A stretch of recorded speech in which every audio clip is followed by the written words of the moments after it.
Hi crafty folks, Amy here, and I'm going to layer up some stencils for you today to give you a cool technique.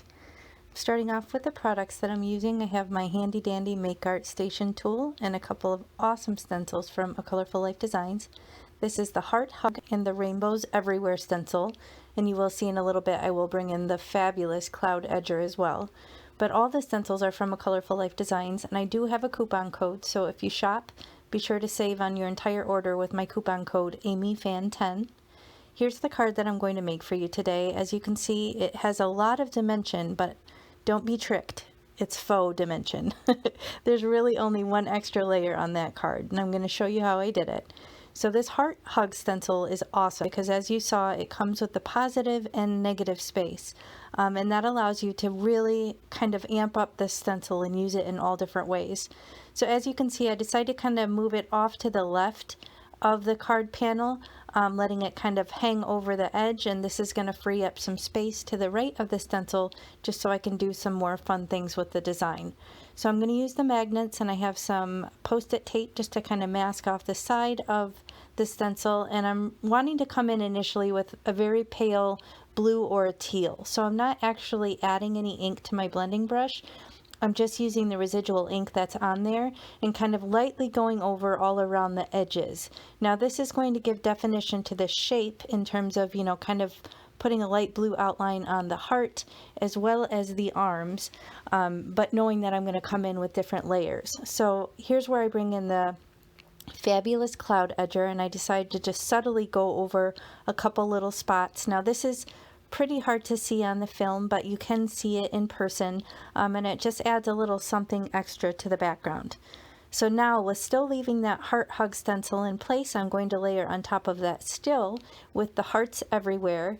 Now you can use pixie spray with this one. I don't actually have any on there, but it would help you kind of hold down those little bits on the rainbows, but it's not necessary. It did okay with me using just the magnets, but be a little gentle because those little tiny strips within the rainbows will move around a little bit on you. So just bear that in mind, and if that concerns you, then use a fixative like pixie spray and your brayer and really push it down under the cardstock, and you won't have any issues.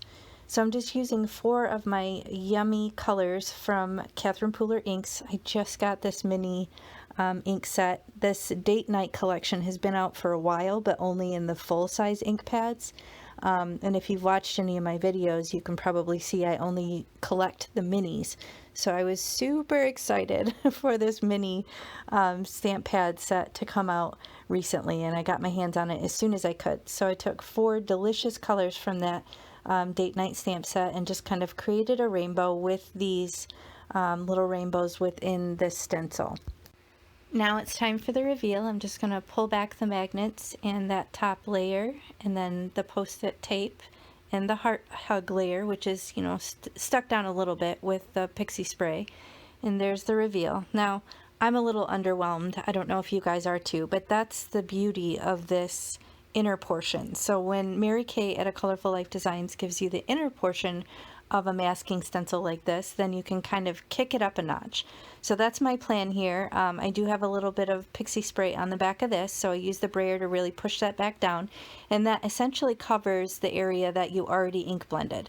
So now I'm coming in with a pink color all around the edges of this inner portion just to kind of fill in the arms and the area around, and my hope is to give it a little bit more of a wow factor, because that blue, in my opinion, just didn't stand out enough against the white. So I'm really wanting to kind of kick it up a notch. And guys, I'm totally winging it here. I don't have a plan.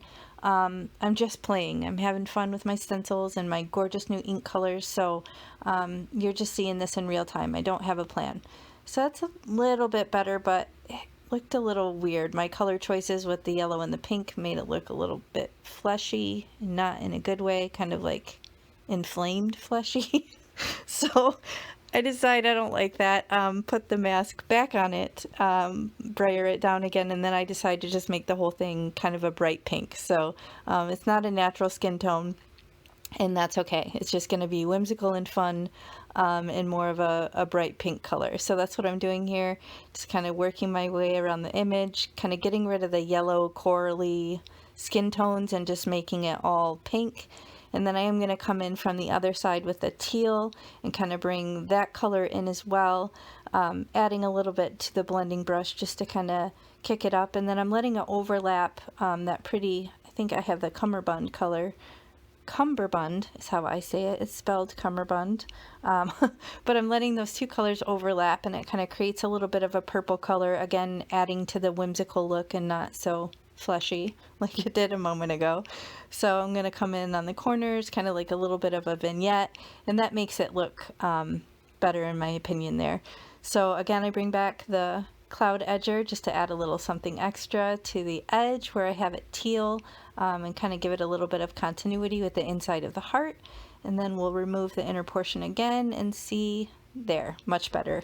So I'm happier with this look. It kind of does justice to the pretty little heart in the center. And then I have this awesome cloud stitched die from Lawn Fawn, and I decided to continue the whole cloud theme and cut that edge off of the panel. Now this is A2 size 110-pound cardstock. I'm just using some mint tape, and I ran that off screen through my die cutting machine, and it gives it this really fun bubbly cloud stitched edge. So I'm going to get the rest of the pieces that I need to kind of put everything together, but I'm pleased with this so far. And I have sentiment strips from Tailored Expressions.